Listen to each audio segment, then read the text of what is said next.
हम लोग अपना विचार व्यक्त करने के लिए आपके समक्ष आए। आज एक ऐसी घटना हुई है जो कि भारत के इतिहास में अभूतपूर्व है। आतंकवाद के गंभीर दौरों में, आतंकवाद से गंभीर रूप से प्रभावित क्षेत्रों में भी कभी इस प्रकार के सुरक्षा की चूक नहीं हुई, या यूं कहें कि सुरक्षा के साथ ऐसा मजाक नहीं हुआ जैसा आज माननीय प्रधानमंत्री जी के साथ हुआ, कि सुरक्षा के साथ हुआ। हम सभी जानते हैं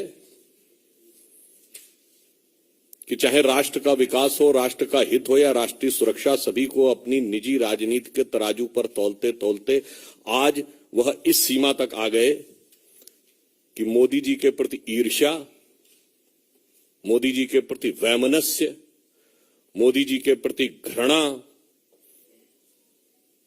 means both in the jealousy, contempt and hatred, सरकार के रूप में अपना संवैधानिक दायित्व, राजनैतिक दल की मर्यादा और मानव जीवन का मूल्य यानी इंसानी जान की कीमत, तीनों को तार तार कर दिया।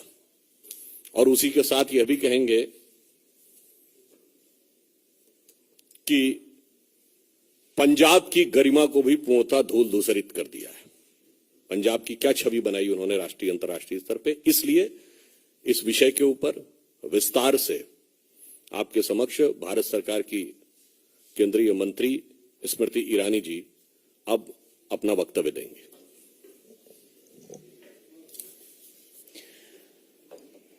Planted political instruments today were given political patronage by the Congress government in Punjab to breach the security of the Prime Minister of India. Never before in the history of our country has a state government knowingly constructed a scenario where the Prime Minister of the country will be brought to harm. Never before in the history of our country were police functionaries in a state directed, convenienced to breach the security of the Prime Minister and bring him to physical harm.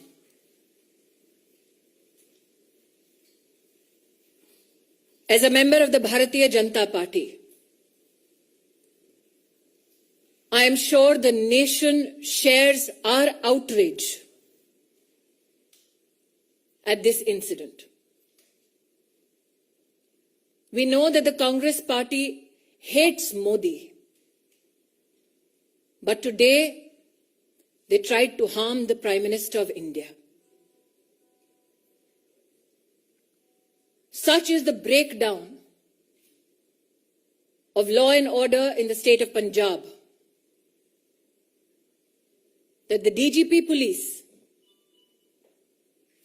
claims he is incapable of providing security support to the Prime Minister's office, to the Prime Minister's security detail. Such is the state of administration in Punjab that a security detail, a security run,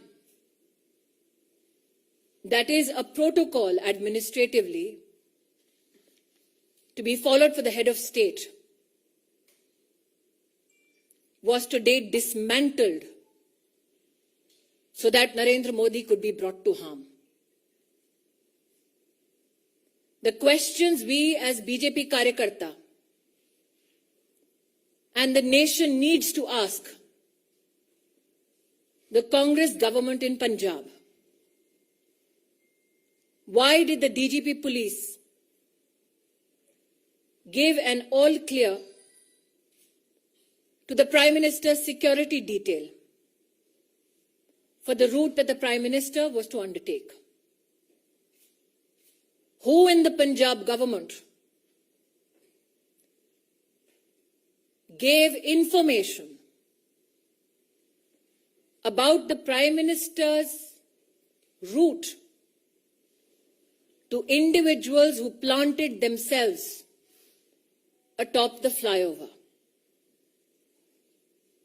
Video evidence now publicly available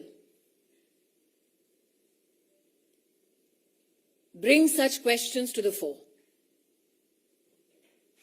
When the Prime Minister's security detail contacted Punjab Police with regards to the circumstance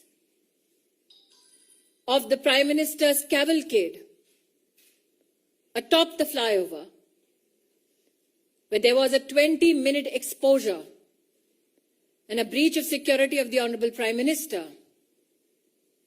why did those who lead security arrangements on behalf of the state government not respond to any call or efforts to communicate to secure the Prime Minister? As Sudhanshu ji has said, these are not mere charges. This is the reality of Punjab under a Congress government. What enrages people like us even more is this: that when the Prime Minister of India had his security breached, Congress leaders erupted with joy, asking him how his Josh was. The Prime Minister, magnanimous as ever, it is reported in the media, on his way back, it seems, communicated कि जिंदा लौट रहा हूं. I would like to tell the Congress establishment, Modi became the Prime Minister of India with the blessings of the people of India.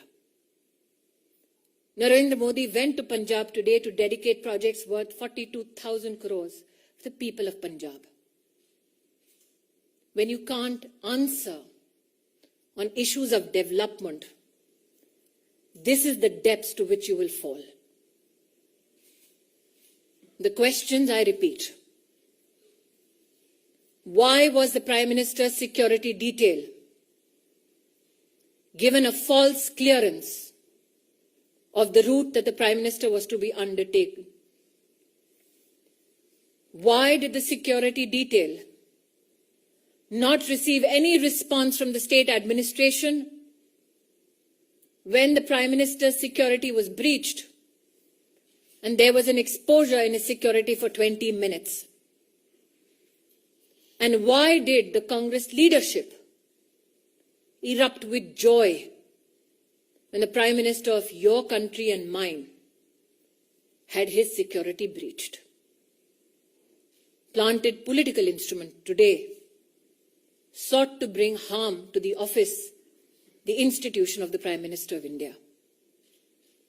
We, as a political organization and citizens, would not reduce ourselves only and limit ourselves to expressing rage, to expressing anguish. We now demand answers. We as Karyakartas, me and Sudhanshu ji, believe that the MHA has asked for a report on this issue. And my hope is that those who tried to bring the Prime Minister to physical harm are met with justice. Bharat के इतिहास में आज पंजाब की पुण्य धरती पर कांग्रेस के खूनी इरादे नाकाम रहे. जो लोग कांग्रेस पार्टी में मोदी से घृणा करते हैं, वो आज देश के प्रधानमंत्री को, उनकी सिक्योरिटी को किस तरह से भंग किया जाए उसके लिए प्रयासरत थे. जो आक्रोश आप मुझ में और सुधांशु जी में देख रहे हैं, वो मात्र हमारे राजनीतिक संगठन तक सीमित नहीं है। हमने बार बार कहा, नफरत मोदी से कांग्रेस को है, हिसाब हिंदुस्तान से और हिंदुस्तान के प्रधानमंत्री से ना कीजिए। पंजाब सरकार को, कांग्रेस को आज जवाब देना होगा। प्रधानमंत्री किस रूट से एक स्थल पर पहुंचते हैं, उस पूरे रूट की सुरक्षा का प्रबंध और कोई भी गतिरोध नहीं है, ऐसा आश्वासन पंजाब पुलिस ने प्रधानमंत्री जी के सुरक्षा दस्ते को दिया। क्या जानबूझकर प्रधानमंत्री जी के सुरक्षा दस्ते को झूठ बोला गया? प्रश्न 2, प्रधानमंत्री जी के पूरे कैवलकेड को जब रोकने का प्रयास हुआ, 20 मिनट तक जब उनकी सुरक्षा भंग की गई, जिन लोगों ने प्रधानमंत्री की सुरक्षा को भंग किया, उन लोगों को प्रधानमंत्री की गाड़ी के पास तक, उस स्थल तक किसने और कैसे पहुंचाया? क्योंकि हिंदुस्तान में हर नागरिक जानता है कि प्रधानमंत्री की इस वक्त की मूवमेंट कहां, कब, कैसे हो रही है, यह साधारणतः जानकारी उपलब्ध नहीं होती। उस क्षण किसने उन लोगों को फ्लाईओवर पर भेजा, ठहराया, व्यवस्था की, इसका जवाब पंजाब की कांग्रेस सरकार को देना होगा। इस घटनाक्रम के दौरान कांग्रेस के युवा नेतृत्व ने जोश का, उत्सव का इजहार किया। किस बात का उत्सव है उनका? किस बात का जोश है कि देश के प्रधानमंत्री को मौत की कगार पर ले गए थे? मुझे आक्रोश इस बात का है कि जब सुरक्षा कर्मियों ने पंजाब सरकार से उस समय संपर्क साधने की कोशिश की, तो मुख्यमंत्री के दफ्तर से किसी ने भी संवाद नहीं किया। किस बात का इंतजार कर रही थी कांग्रेस की सरकार पंजाब में? शायद इसीलिए मीडिया में जो रिपोर्ट्स हैं कि लौटते वक्त प्रधानमंत्री जी ने, शायद मीडिया में कुछ लोगों ने इसको रिपोर्ट किया है कि चन्नी जी के लिए संदेश दिया कि जिंदा लौट रहा हूं। मैं आज कांग्रेस पार्टी से कहना चाहती हूं, नरेंद्र मोदी देश के प्रधानमंत्री बने देश के नागरिकों के वोट और आशीर्वाद से। उन्हें ध्वस्त करना है तो इलेक्शन में करते हैं। ये साजिश रचने की क्या जरूरत थी? इन सभी सवालों को मात्र मैं या सुधांशु जी नहीं पूछ रहे, राष्ट्र भर में ये सवाल उठ खड़े हुए हैं। लेकिन वो लोग जो इस षड्यंत्र का हिस्सा हैं, उनसे कह दूं कि मेरा विश्वास है कि न्याय निश्चित रूप से होगा। बैर मोदी से है, लेकिन देश के प्रधानमंत्री का बाल बांका करने की ये साजिश, इस साजिश को देश समर्थन नहीं देगा।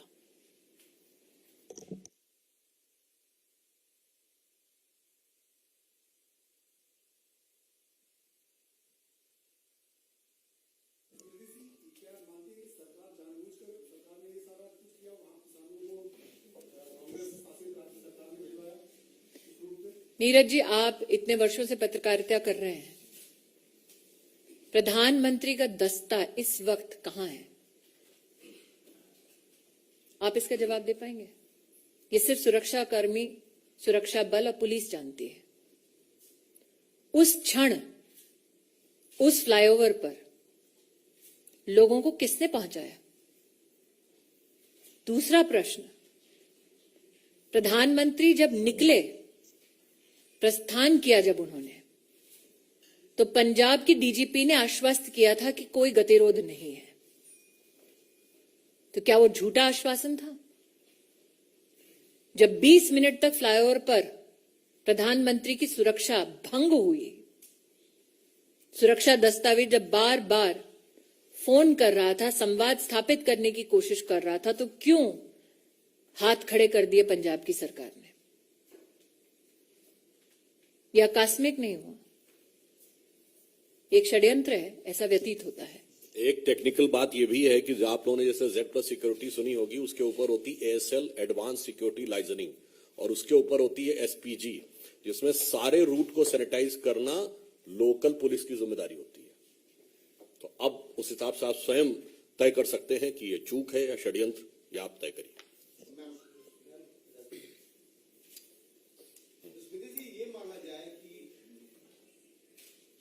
जो रैली है प्रधानमंत्री उसको संबोधित नहीं कर पाएंगे सुरक्षा की खामियों के चलते, आने वाले दिनों में जो रैलियां होंगी। जी हिमांशु जी। स्मृति जी, मेरा सवाल ये है, एक तरफ कांग्रेस ये कह रही है कि अंतिम समय तक उनको रूट चेंज किया गया, ये नहीं बताया गया, दूसरी तरफ आप ये कह रही है साजिश है। किस तरीके से आप इसको साजिश बता रहे हैं? क्योंकि कांग्रेस कह रही है, आप मुझे ये कह रहे हैं कि कांग्रेस पार्टी ये कह रही है अपनी सरकार के माध्यम से कि उनको ये नहीं पता कि उनके प्रदेश में प्रधानमंत्री जी कहां हैं? क्या ये संभव है? जैसा कि सुधांशु जी ने आपको भी पूरी सिक्योरिटी डिटेल दी, सिक्योरिटी रन पूरे रूट पे करने का दायित्व पंजाब सरकार और पंजाब पुलिस के पास है। क्या आपके इस प्रश्न में इस बात का उत्तर छिपा हुआ है कि जानबूझकर सिक्योरिटी का पूरा प्रोटोकॉल फॉलो नहीं किया गया? एक बिंदु और भी है इसमें, जवाब पंजाब सरकार देगी या कांग्रेस पार्टी देगी प्रधानमंत्री जी के रूट पे। और चिंता मत करिए, प्रधानमंत्री जी का रास्ता कांग्रेस रोकती रही और देश की जनता मार्ग प्रशस्त करती रही।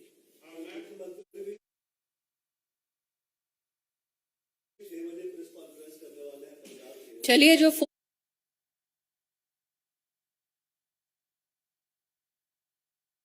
पे आ जाते सुरक्षा कर्मियों के लिए, तो शायद प्रेस कॉन्फ्रेंस करने की नौबत नहीं आती। और पंजाब के मुख्यमंत्री, उनकी कितनी काबिलियत है, ये कांग्रेस पार्टी के पंजाब प्रदेश के अध्यक्ष से पूछिए ना।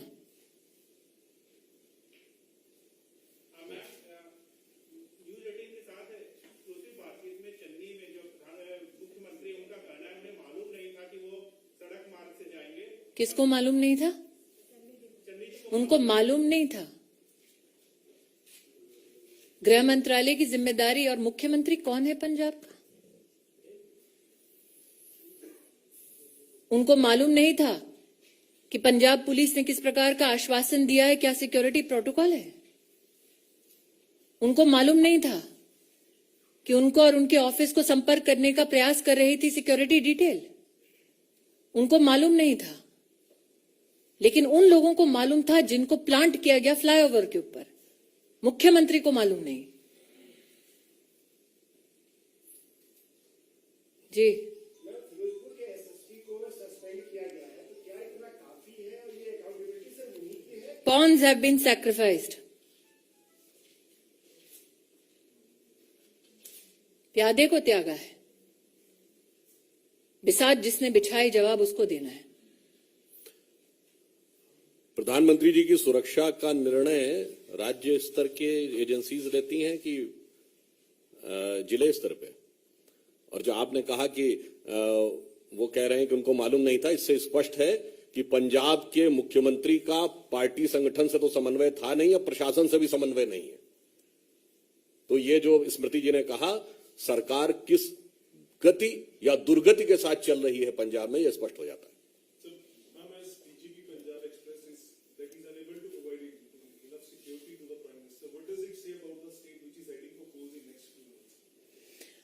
When you bring a calculated, structured and politically directed security breach to the office of the Prime Minister. You sully the name of the institution. You sully the office that you hold. But more so, can somebody who is a part of an administration that is responsible to provide security deliberately partake in dereliction of duty so that the Prime Minister is brought to physical harm?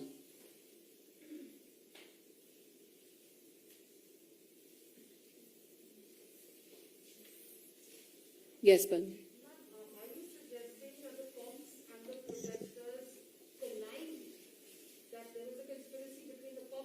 I'm asking you again what I asked of Neeraj. You are a journalist of repute. Can you currently tell me where can a political leader who has the highest security in this country be physically, right now, be available? That is an information only available to security agencies and police that is supposed to give ground cover. It seems now from the questions that have been posed in this conference that the CM of Punjab did not know where the Prime Minister was. But 5, 6, 7 men were a few feet away from the Prime Minister, which the DGP claimed was an area clear. How did they know?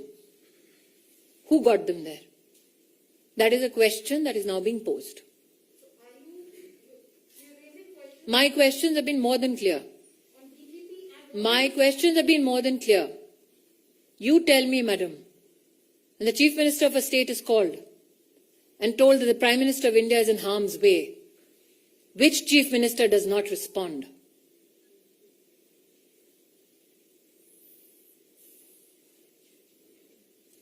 वो देश के प्रधानमंत्री हैं, मात्र BJP के नहीं. Thank you. कुछ एक मैं अंत में एक बात ये भी कह दूं जो आपने कही, जब कांग्रेस पार्टी का कोई ऑफिशियल व्यक्ति ये कहता है कि हाउ इज द जोश, तो ये हृदय में बहुत वेदना और जनता में स्तब्धता उत्पन्न करता है. और मोदी जी विगत 50 वर्षों से जोश के साथ देश के लिए काम कर रहे हैं, ये वो पार्टी के लोग कह रहे हैं. तो एक पंक्ति कहना चाहूंगा, बहुत बर्फीला और ठंड का मौसम है ना, तो न जो बर्फ की आंधियों से लड़े हैं, कभी पग न उनके शिखर पर पड़े हैं, जिन्हें देश से कम अधिक प्यार खुद से, वही मुंह छुपाकर विदेश में पड़े हैं.